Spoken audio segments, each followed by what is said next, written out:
Hi, my name is Alexander Hill, and I'm currently the COO of Pipeline Workforce Solutions. Today, we're going to be talking about navigating the workforce. And everything that we're going to be discussing is based on my experiences and observations over the years on what the best successful path you can take to be gainfully employed. Okay? If you're somebody that's looking for work or trying to raise your salary, yearly salary, this presentation is for you. Okay. So I'm just going to jump right into this because we have a lot of things that we need to cover. So let's just start. So six-figure income skill sets. So this is the first kind of topic that we're going to go over because it's important to understand, from my experience, what employers from an IT perspective, right, are looking for, right, as far as a base understanding of what you can contribute to any organization, right, to excel their business. Okay. So as you can see here, right, any six-figure salary has some sort of certification tied to it, right? Your experiences, previous work history, right, contributes, right? But the certification tells the employer that, hey, you are proficient in something that I can double check on and make sure that right? Certification also means that you spent money, right, on an actual test, right, that you studied for, right? And so that gives that employer that sense of, okay, this person's serious, right? And you're not just speaking on the whim or how that you know how to do something. So I have my top three, okay, that equates right to a six-figure salary. Now you can kind of double these up, right? It's good to have all three, but just two would do wonders for you in the industry. So let's first talk about the first. So AWS Cloud Practitioner, right, is the most basic certification you can get for AWS. If you have no idea what AWS is, I'm gonna show you the website after this presentation. We're gonna go to the websites for each one of these certs so you can kind of get a feel of what it looks like. In the top right, you kind of get a sense of what it looks like. These are the badges you're gonna get when you earn it. And so this is very sought after, right? Because it's very basic, right? Being able to manage cloud infrastructure, right, is important, right, in an organization, especially if they're online based. Okay. Next one is CCNA, which is mostly centered around networking. So for you to have the ability to open up your web browser and go to google.com, right, or any website today, right, there's a lot that goes on behind that, right? So if you're not fully exposed to, what networking is and, routing, routers, right? I mean, if you've ever set up a router before in your household, right, you got some basic understanding of, Ethernet and how internet flows into your house, right? So you can get on the internet. So this is the more advanced approach, right, in an actual enterprise environment, and actually setting all that up, right. And this is just high level. And as you can see on the right here, it's kind of what it looks like. This is just an example book that you can read. But CCNA stands for Cisco Certified Network Associate, and Cisco is kind of the go-to for employers, right? They acquire their technology and they need guys to know how to set it up, and that's pretty much what it comes down to. The next one's Linux. Linux IT Associate. I'm going to show you what all this looks like. Linux is, from my perspective, a requirement in the IT space. Even if you're, business savvy, right? Linux, you might come across it. And when I say Linux, right, everybody knows the black screen with white letters, right, that you interface with, right? We call that the shell of the console. That's pretty much what this is, right? And so in CCNA and AWS, right, you're definitely going to have to know Linux right off the gate, okay?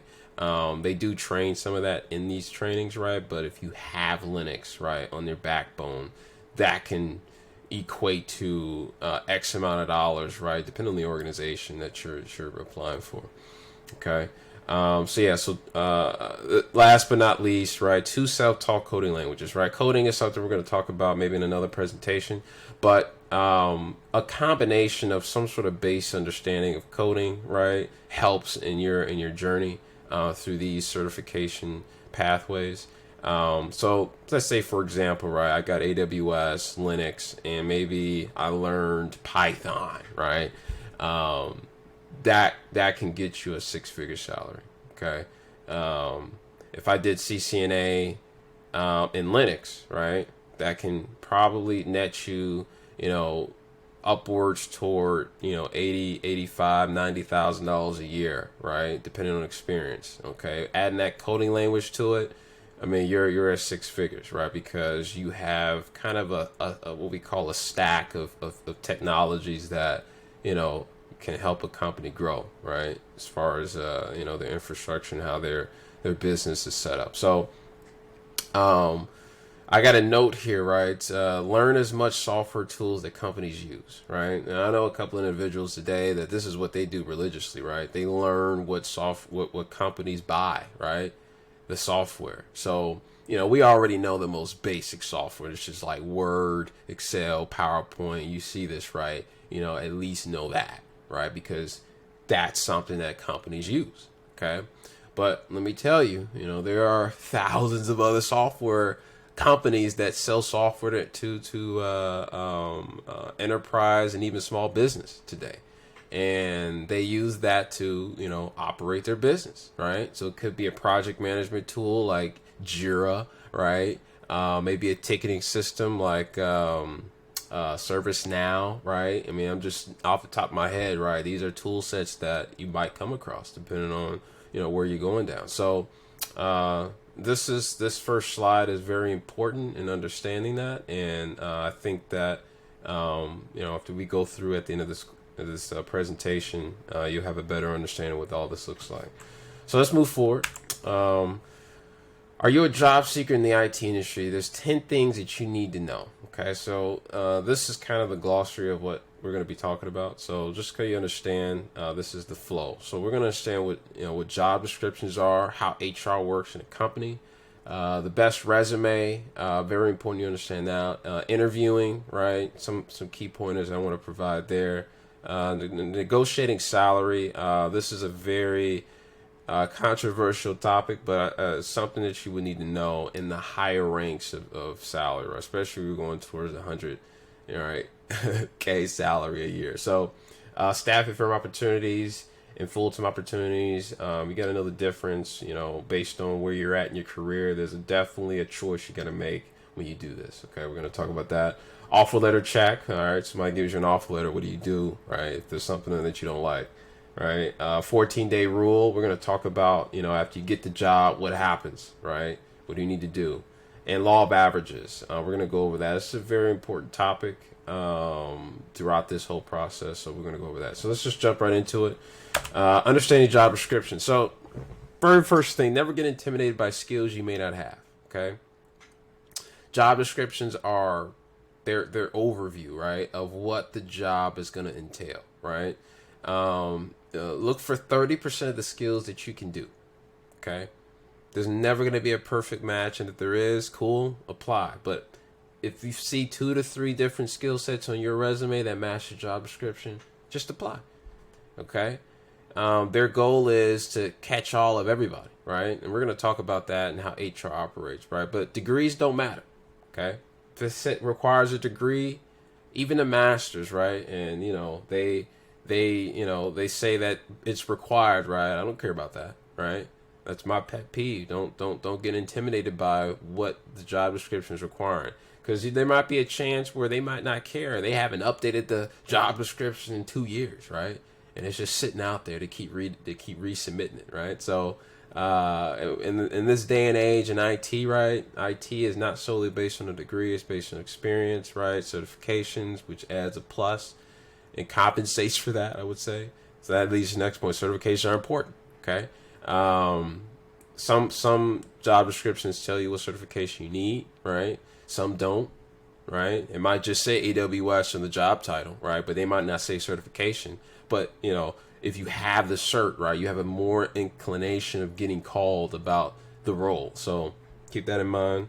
Job descriptions are a catch-all for talent that meets 30 to 40% of the requirements. Just like I said before, right? This is the ultimate, you know, a goal, right? You know, for these companies, they want to get as many people as possible to kind of narrow down who's got something that, at least something that we can use. So, last but not least, don't apply to the same job with different platforms.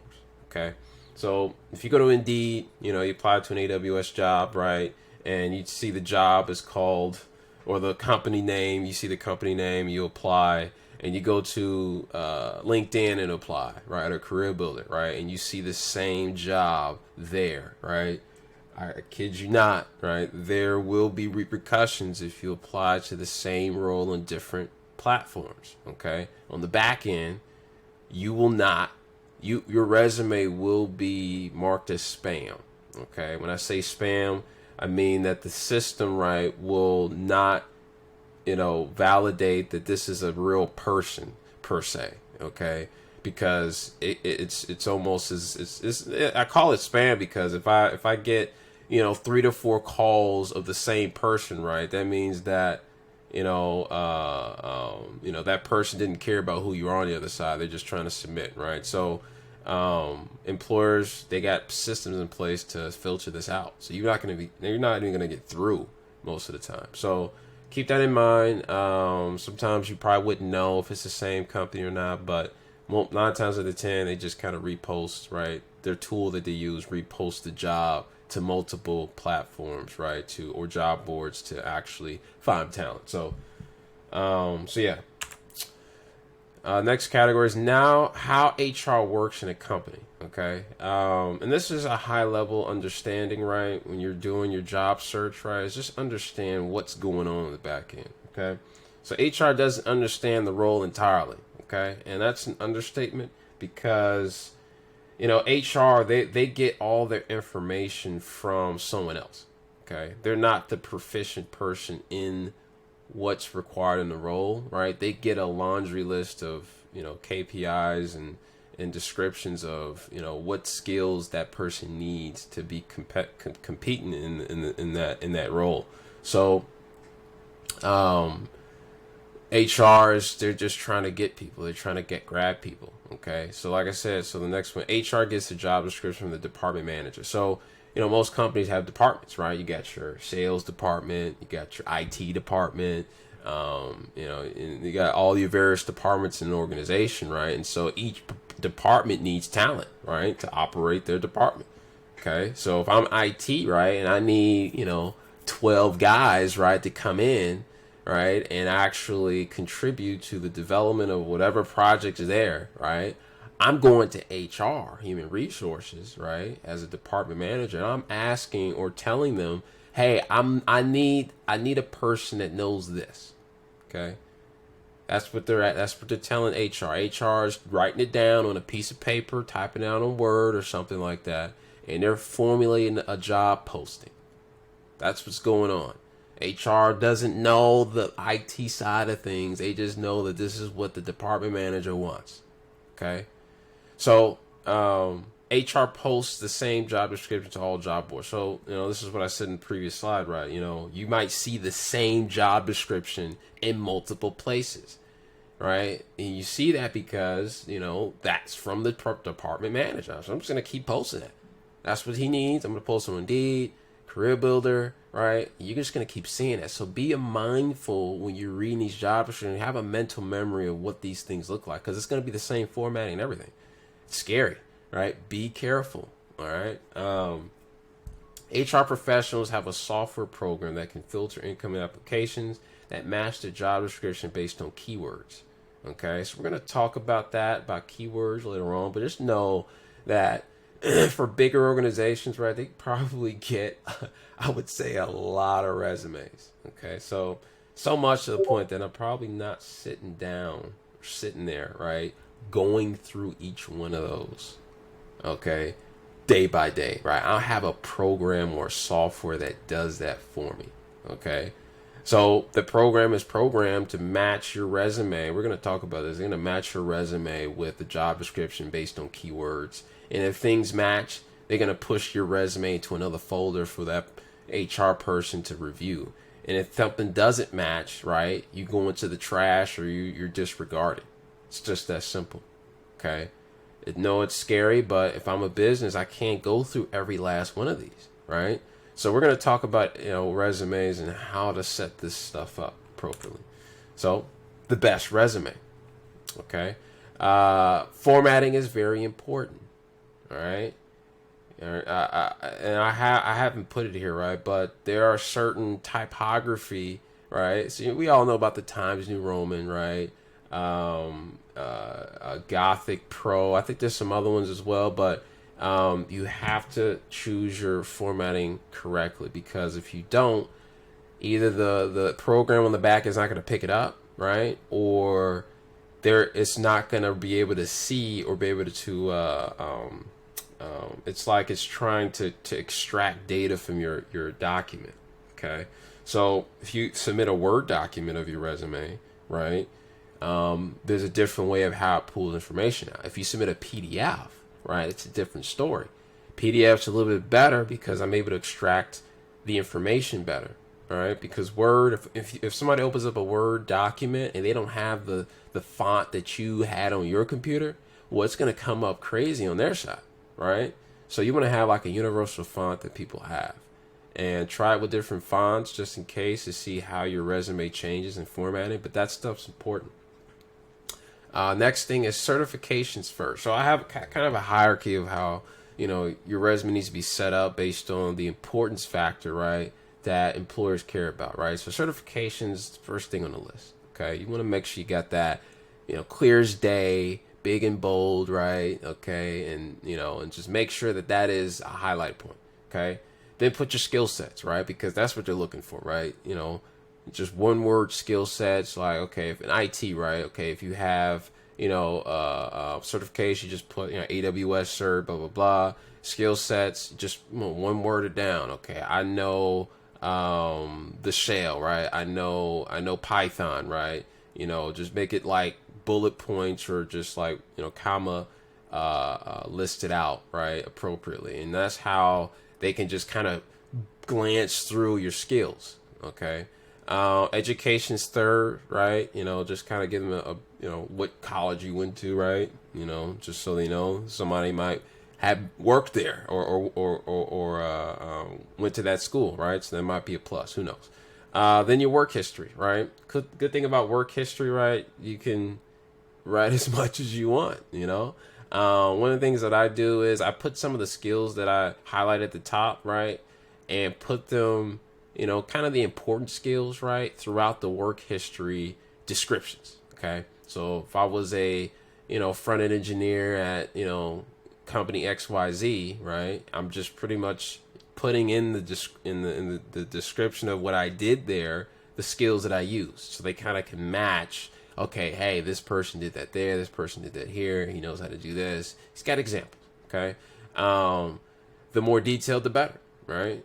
And if it comes out to be 3 paragraphs, so be it. Who cares, right? Half the time, they're probably not going to read it too much. They might read the first 3 sentences. If it intrigues them, they're going to move to the next work history. They kind of just skim through it, okay?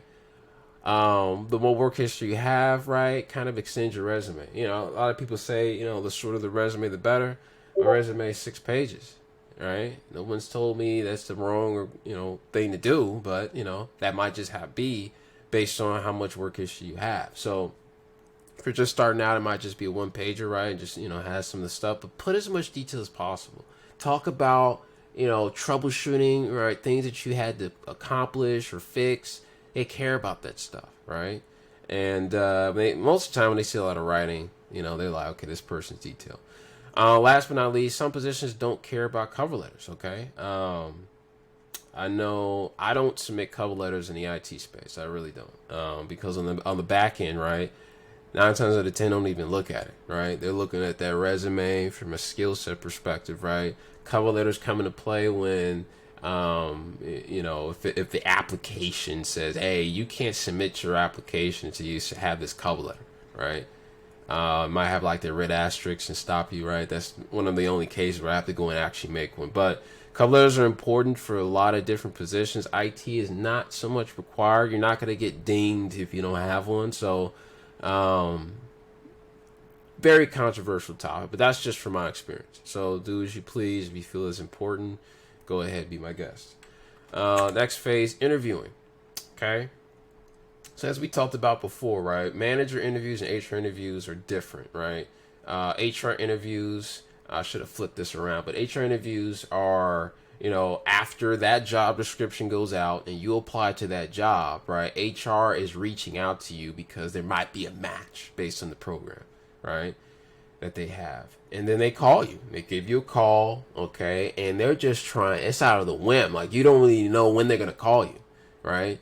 And so they might be an email. Give me wrong. They might just send an email and schedule a call, which would be good. Some people just call you. I saw your resume, right? Just want to see if you have time to talk, okay? And they just ask you, they just want to get you to speak on what they see in front of you, or in front of them, okay? So they're looking at your resume and they're listening to you talk. They're asking you questions. So, you got some experience in JavaScript, right? Okay, talk to me about that. What did you do? And so they're trying to, get that sense that you are confident in, what you've presented to them, right? And they're doing this and they're trying to see if this is a viable person to send you to the next stage in the interview process, right? You're in the first interview with HR. If HR likes how you talk, your explanations, right? Responses, they're gonna say, hey, well, I think that you can be moved to the second round interview with one of our managers, right? Technical, right? This is a technical, right? It's from IT, right? This is the normal process. So some of the key points for HR is be confident in your answers, be short and brief but direct to their questions. HR is primarily trying to get a feel of your experiences while trying to match it with the job description. Okay, their ultimate goal is just to get info from you, take notes down, and pass that along. And then in turn, if they like you, they'll say, hey, well, I'm going to schedule an interview with the IT manager, so look out for an email. They're going to confirm your email, all that stuff. So when you get to the manager interview, okay, I have my way of entering these interviews, and it's very important that you have your style of doing things. But from an IT perspective, right, from my interview experience, right, I tend to take control of the interview, all right, when they give me a chance to speak, okay? So when you get in there, right, they're going to say, hey, thanks for joining, right, we wanted to talk to you, blah, blah, blah, let's do introductions. So there might be 3 people in there, right, might be 2, right, they're going to explain, who they are, what they do. Second person's going to do it, then they're going to say, hey, listen, I'm going to get to know you as well. So once you start talking, right, I really believe that there is no downfall of doing this, okay? Once you start talking, right, don't stop. Just keep talking, all right? The more info that comes out of you saves you from them asking you a question that you don't know, okay? Because 9 out of 10, you're going to answer their questions that they have, okay? It just saves you, right? They're not going to stop you from talking because that's what they want you to do. They want you to keep talking, especially if you're talking on about your skill set, right? So a lot of times when they ask me, tell me a little about yourself, this is normally what you would get. I just, I start off saying, hey, my name's Alex, blah, blah, blah. I'm glad I'm not in an interview right now, but my name's Alex. I'm, from, Ohio, and, I started out, in school learning this, right? And, I'm passionate in this. And then I started just talking about work, right? Got out of college, started my first job, did this, and just kept going to every role and talked about my experience in detail. That's all I do. I just keep talking. Okay. At the end of it all, if I get to the last job, my current role, right? And then I just start talking about, based on the job description that they have, right? I just start speaking on that stuff, right? And so at some point they're gonna stop you, right, and say, hey, that's great, right? And I like to go for like a half hour. It's so crazy how time flies in these type of interviews, especially when you're speaking on this stuff. Time flies very quickly. Okay, so just keep talking, right? The minute you stop talking and you let them, like if you pause, right? Let's say they asked you, hey, tell me a little bit about yourself, and that's all you say is a little bit about yourself, and you let them ask more questions. You're gonna get caught up in I'm I'm not going to say you're going to be unprepared, right? But if you're new to this, right, there might be cases where they might have questions that, you probably weren't really ready for, right? And so if you're not that experienced doing it, then, this is one of my pet peeves to get through it, okay, at least. But don't be late, okay? 5 minutes is early. Actually, 5 minutes is on time. That's written wrong. 5 minutes is on time. 5 minutes early is on time. That's what I need to put. 5 minutes early is on time. So you want to account for any technical glitches, technical problems, right, with the camera. And we need to and talk about the camera as well. Have a camera. Set yourself up, good background, right? No distractions, blah blah blah. And that's kind of my 2 cents on that. So let's go to the next slide. Negotiating salary. So let's say you got the role. Let's say you did a good job in the interview, right? And if you follow that interview process, you should get an offer letter, right? I mean, it should work, right? It works every time for me. Okay, not to say every time, right? But majority of the time, right? They probably, let's go back here. Manager interviews, that first one after the HR, you might get another one. You might get 2 more, right? Talk to other people, right? If it goes over an hour, you probably got the role. This is just pet peeve. If you're on an interview call more than an hour, you probably got the job. They just want to get to know you a little more, okay? Negotiating salary. So if you got the role, right? If they like you, right, they're gonna send you a job, offer letter, right? And this is kind of, I think I flipped this around. I think offer letter's next, but you want to be able to know your value, okay? You want to know your value in the position you're applying for. So if I got AWS, I got Linux cert, right, and I got a little bit of coding, right, I can consider myself either a DevOps engineer, right, or senior front-end developer, or something like that, okay? In which case, you want to go look up what the average salary is in your area, right, your city, of what, I should be asking for, right, as a base, okay? And what you do is you take your base and you add money on top of that, right? So just in case they try to lowball you, right, they're going to go down to the base at least, okay? So with those 3 skill sets that I mentioned, right, and I say, hey, you in your city, right, you can get upwards toward median, right, 95K, right, add $5,000 to that. Say, hey, I'm asking for a 6-figure income, right? So you're talking about 100K a year, okay? And to make it sound better, right, $50 an hour is $100,000 a year, okay? And so what they're gonna do is they're gonna try to figure out, can we pay that, right? All right, because it's now we're playing a game now, right? If I'm an employer, right, I probably had 6 guys in an interview, okay? You seem to be one of the guys that I want to hire because I'm asking about salary, okay? There might be cases where they, you're the only person with the highest salary, right? But they know why, okay? And because you're asking that, they gotta gauge, okay, maybe there's other jobs you're applying to that's asked that you are giving that same salary for as well, okay? I really like this guy, right? But do I want to pay that much money? Now, most companies will pay that, okay? It's not an offbeat price or salary for these IT companies, okay? So don't get discouraged by asking for that because you feel like these guys can't pay it. They'll lowball you if they really want you. They'll say, hey, well, I can only pay 80K, right? That's my offer to you. So you tell them your salary, they're gonna give you an offer back, okay? Get what you want. Don't always settle with what they offer you, right? So you can say, hey, no, I can't do that, right? I'm gonna walk, all right? I got another job that's gonna pay that, okay? Fear of loss the employer. I spelled that wrong. It's loss, not lose, okay? Fear of loss the employer. Let them know that I got other job offers that's offering me this, okay? Let them know you have 4 other offers on the table ranging in the ballpark you specified, okay? This is just my 2 cents on negotiating salary, okay? Staffing firm opportunities. So staffing firms provide contract opportunities. Staffing firms' goal is to make a profit from you during the contract period agreed upon with the employer. Your goal is to cooperate with them because they aggregate the employers for you.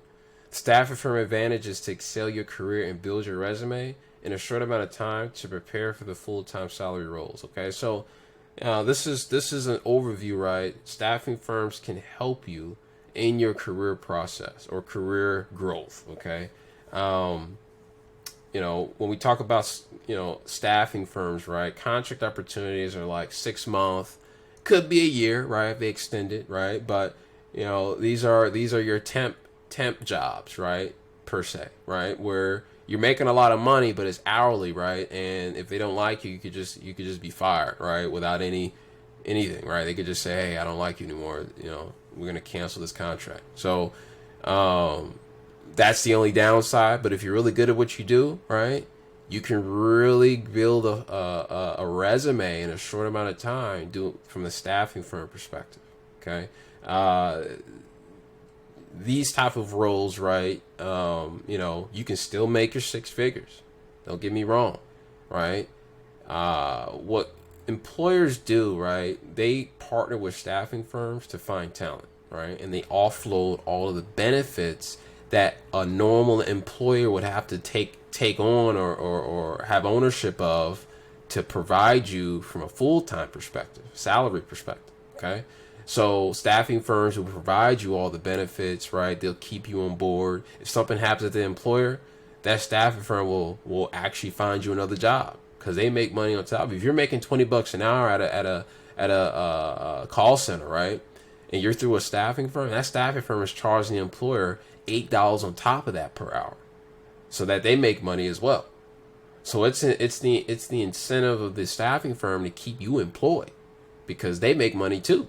This is why it's so good, because if you're ever looking for work today, they can help you get to that level, right? But you got to put your resume out there to these staffing firms as well. So it's a little bit different than just doing applying to direct roles in companies, right? Find the staffing firms, and I have a laundry list of those as well. Forgot to put that in here, but we could definitely go over that as well.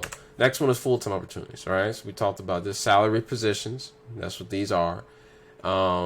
Look for good benefits, right? If you're a benefit person, you want good dental, health care, right? A lot of the other perks that come with it, like 401k, stuff like that. They provide that. This is from the actual organization. Expect to work whenever they need you. Okay.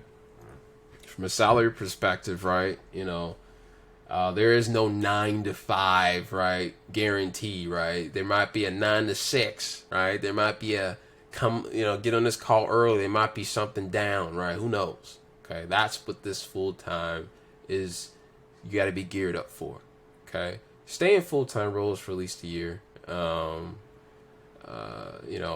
If when you build your resume, if let's say you started out doing contract work and you work 6 months here, 4 months there, built your resume and you finally got your full-time role, stay there at least a year. It just shows that you're competent, right? And you've got experience in the workplace and from a full-time perspective, because a lot of companies ask that. Was this a full-time role or was this contract, right? It gives a gauge of where you were at and what you're doing, right, and stuff like that. So, that's my take on that. So offer letter checks. We talked about this. Make sure they get the job title right, okay? That job title that they put on there is essential for you to put that on LinkedIn, right, and so forth. This is the agreed upon, right, based on the skill set, right? This is my job title. Make sure the salary is correct, okay? Don't skim it over. Make sure if you don't like it, okay, you have the right to renegotiate. You can say, hey, I want this much, right? Be smart about it though. When you want to make sure that this is geared upon or has a good backing of reasoning, right, based on the if you go to glassdoor.com, you can actually look up salaries. Indeed has salaries as well. Check your salary for your position, right? Job title, right? In your area, okay? That's why you got to make sure all this stuff's correct. This is a binding contract for wage and duties agreement, okay? We got to, this is, don't just accept it because you got it, right? This is, read through it. Offer letters can be rejected and renegotiated if added services are asked of you that wasn't agreed upon. So let's say you do accept it and, they you start working 2 weeks down the line, they ask you to do something that's kind of like not in scope with what was agreed upon in the offer letter, right? You could say, hey, I want to renegotiate and ask for more money for these tasks that's being asked of me, right? You can do that, okay? They can't get mad at you, right? Most people kind of just overwork themselves, right? But my advice to you, either say that, I can't do it, right? Or if you want me to do it, then we're going to have to renegotiate salary, which means negotiate your offer letter. So keep the stuff in mind, very important, especially when you get these certifications, right? You start getting into the big leagues of, money, right? So everything is important. Every little thing is important, okay? 14-day rule. Don't start looking for applying to jobs until after 14 days, okay? If you get that offer letter right, you probably have a 2 weeks notice to your current role that you have before you start your new job. You get on that new job first day, you don't know what's going to happen in the first 2 weeks, right? Keep some job offers at bay, right? Keep searching, right? There might be something that might happen, right, where you could say, hey, this is not for me, right? Keep your options open. All right, give it 14 days, probably enough time to gauge the team, understand what the duties are, because a lot of times these companies, they're not all the way, transparent on, what it is that you need to be doing. They just need somebody in that position to just fill it, okay? But you never know what might be ahead of you, all right? So just keep that in mind. Don't just stop everything, right? Once you get that offer letter and you've made a decision, that's just my 2 cents. Prepare for the worst case scenario. Like I just said, you get these jobs, these roles. This is a chess game. Okay, it don't always work out. Okay, especially when you get up here in this 6-figure territory, right? $90,000 a year. It varies. So yeah. Last but not least, law of averages. So one of my key out of everything, right? If you want to be successful, right, you got to play the law of averages game. What do I mean by that, right? For every interview that you get, or even a callback, right, I tell myself I need to apply to 100 jobs a day. Okay, if I want to get at least 20 callbacks for interviews, right, I need to submit 100 applications to jobs a day. Okay, there's enough IT jobs out here to apply to, right? I mean, it's unfathomable how many jobs are out here, right? Companies looking for talent. Okay, you can go and find 100 jobs a day on one job board. Okay, your search query might be different. You might have to put AWS lowercase s sometimes. You might have to do AWS developer. You might have to do some other things, right? But you'll find at least 100 jobs a day. This if you're not working and you're looking for work, you should be doing this. Is the ratio. Okay, it works every time. If you follow the resume procedure, you did everything right, as I said, this should work. Apply to jobs that have at least 2 of the skills you may have. We talked about this. Sometimes if your resume looks good, there might be another job in the company that might be a better fit for you than the job you applied to. All right, that's very important. If a role that you're applying to, the job description doesn't fully match, but it has some of the stuff, and your resume is still good, there might have been a job you didn't find in the system that they submitted the role for, right? So let's say Indeed, right? A company had 6 jobs they submitted. Okay, you only applied to one of them that you thought matched, but there's like 5 other ones that you could apply to that they matched your resume with, and they called you for that role, not the one that you applied to. It's very important that you apply to roles that if it doesn't match everything, who cares? That HR on the other side, luckily might just, skim through and say, hey, this is a better fit for this role. All right. I've seen some people get jobs that way. It's just how the industry works. Answer all calls, even when they look like spam. Okay. I got T-Mobile, right? And so sometimes I get calls and you get that scam likely ordeal that comes through, right? Answer it. Even if it comes up as spam, right? You want to answer it because, there might be cases where somebody's calling you from some random number, You don't know. You have no idea the scenario that these employers are going through right now, looking for talent. All right. Check your spam folder in your email. Very important. Okay. Sometimes you might get an email from somebody that goes right to your spam. If you're using Gmail, it might happen a lot. If you're using Yahoo, most definitely is going to happen. Okay. It's just how things are. Check your spam regularly. It should be your regular. Check your inbox, check your spam. Check your inbox, check your spam every day, every hour. Okay. Employers care about, can you hit the ground running with minimum training. Okay. I just put that in there because this is important to know that if you have the certifications, right, that tells them that I don't have to explain some things to this person, right? If you've got software training and certain things that they use, saves them time to show you stuff, right? You can literally start day one and help them out. That's what they're looking for. Okay. So keep that in mind when you're applying to these roles, right? That's what they're looking for. Okay. Some jobs, some Fortune 500s will, they'll pay for your training, right? They'll give you 6 months to learn this, but 9 times out of 10, that you're gonna start working day one in IT. Okay. Minimum training. That's what they're looking for. Okay. So thanks for joining. I do want to go over these sites here. So let me show you this. So right here is, so in that first slide, I showed the AWS certifications. This is one of the websites that I use to get my certs. It's exampro.co. It's a cloud. They got AWS, Azure, and Oracle, so you can do all these if you want, but AWS is the one that I used, and they have all the tracks that you need. So I did the cloud practitioner, 1 to 2 weeks, very easy. You get that, you're good, okay?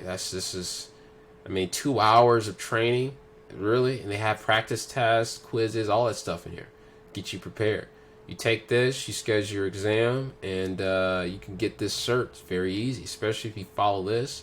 It's guaranteed. I took it. Okay. If you want to continue down the track, get your developer or solutions architect. If you get all 3 of these, you could just do that. You'll make 6 figures. I guarantee. 90, 95, 100K with these 3, you're good. Seriously. The next one is CCNA. So I advise go to Udemy. This is the course that I took. This is updated for the latest February 2021. Basically, take this training. It's pretty long, 32 hours. Hands-on, walkthroughs, everything you need. Prerequisites, no prior knowledge is presumed. So that means that you could take this with no information or anything, and you can come out of this and go take the certification exam. Okay. I advise you buy some hardware, Cisco routers and switches. Okay, just look that up. I'll probably make another video about that, but this is very sought after as far as skill set is concerned. Companies have hardware in their organizations and need to be programmed and set up. So keep this in mind. Linux. Okay, Linux Foundation, one of the premier places to get training and the certification all in one. It's pretty expensive here, but the actual training I actually put into the PowerPoint. But if you scroll down here, right, they have a learning path. So you get your introduction, and then the certification you're going to be getting is this one. I got on the wrong one, so you want to get this one here. So it's $200 for the exam. You get this. Shows your proficiency in servers. Okay. Linux servers. Okay. Your training, right, if you click enroll today, takes you to the edX courses. It's very good. It's free. All right. Make sure you choose a free one. They actually kind of try to charge you for the certification. You don't need that. You want to just take the free enroll, take this course. Okay. And then when you go back, you should be able to pay this $200. Okay. For this exam, you should ace it. Okay. Very simple. Walk through all this stuff here. You can kind of see what this, what they asked for and everything. So, I think this is a great tutorial on navigating the workforce. So if you have any questions, comments, concerns, if you want me to speak to some other people, definitely can do that, and you can reach out to me here. And without further ado, thank you, and that'll do it.